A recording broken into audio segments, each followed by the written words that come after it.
Hey guys welcome back to our channel. So AP intermediate public ఎగ్జామినేషన్కి సంబంధించి results అయితే release అయితే అయిపోయాయి. సో గైస్ మీరు పాస్ అయ్యారో ఫెయిల్ అయ్యారో ఒక్కసారి కింద కామెంట్ అయితే చేయండి.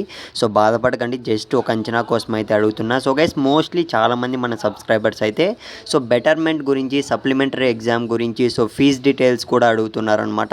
సో గైస్ ఫుల్ డీటెయిల్స్ అయితే ఈ వీడియోలో అయితే ప్రొవైడ్ చేయడం జరుగుతుంది. సో గైస్ మీరు ఏం రాయాలనుకుంటున్నారో, బెటర్మెంట్ రాయాలనుకుంటున్నారో, సప్లిమెంటరీ ఎగ్జామ్ రాయాలనుకుంటున్నారో ఒకసారి కింద కామెంట్ అయితే చేయండి.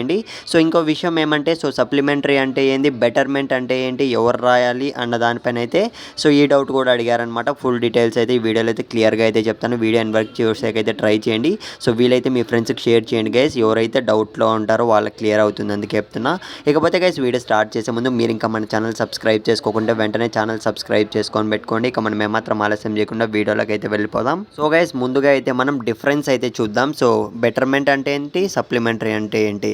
సో బెటర్మెంట్ అంటే ఏంటంటే ఫస్ట్ ఆఫ్ ఆల్ మీరు, సో ఇదైతే ఫస్ట్ ఆఫ్ ఆల్ చెప్తున్నా, ఫస్ట్ ఇయర్ స్టూడెంట్స్ మాత్రమే రాయొచ్చు. సో సప్లిమెంటరీ ఎగ్జామ్ అంటే so both first year and second year ఎవరైతే ఫెయిల్ అయి ఉంటారో సో ఇద్దరు కూడా రాయొచ్చు అనమాట. సో బెటర్మెంట్ విషయానికి వస్తే, సో గైస్ మీరు సో సపోజ్ చూడండి, మ్యాథమెటిక్స్లో మీకు సపోజ్ ఒక 70 marks వచ్చాయనుకోండి.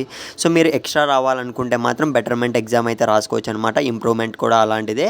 So guys marks improve కావాలంటే బెటర్మెంట్ ఎగ్జామ్ రాసుకోండి. ఇకపోతే ఫీజు ఎంత ఉంటుంది అన్న విషయానికి వస్తే, సో గైస్ మనకు 300 నుంచి 500 వరకు ఉండే ఛాన్స్ అయితే ఉంటుంది. ఇది కూడా మీరు ఎక్కడ పే చేయాలన్న విషయానికి వస్తే, సో మోస్ట్లీ కాలేజెస్లోనే పే చేయించుకుంటారు. మీరైతే ఈజీగానే వెళ్ళి పే చేసేయండి, వాళ్ళైతే ఆన్లైన్లో పే చేస్తారు. ఇకపోతే సప్లిమెంటరీ ఎగ్జామ్కి సంబంధించి చూసుకున్నట్లయితే, మీరైతే ఎన్ని ఎగ్జామ్స్ అయితే ఫెయిల్ అయ్యారో, సపోజ్ ఎన్ని ఎగ్జామ్స్ ఫెయిల్ అయ్యారో అన్ని ఎగ్జామ్స్ కూడా మీరు సప్లీ రాసుకోవాల్సి ఉంటుందన్నమాట.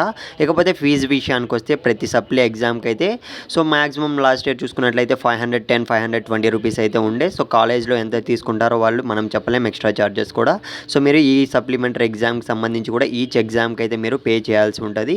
సో గైస్ దీనికి సంబంధించి మీకు ఎటువంటి చిన్న డౌట్ ఉన్నా టెలిగ్రామ్ గ్రూప్ లింక్ కింద ఉంది, జాయిన్ అయిపోయి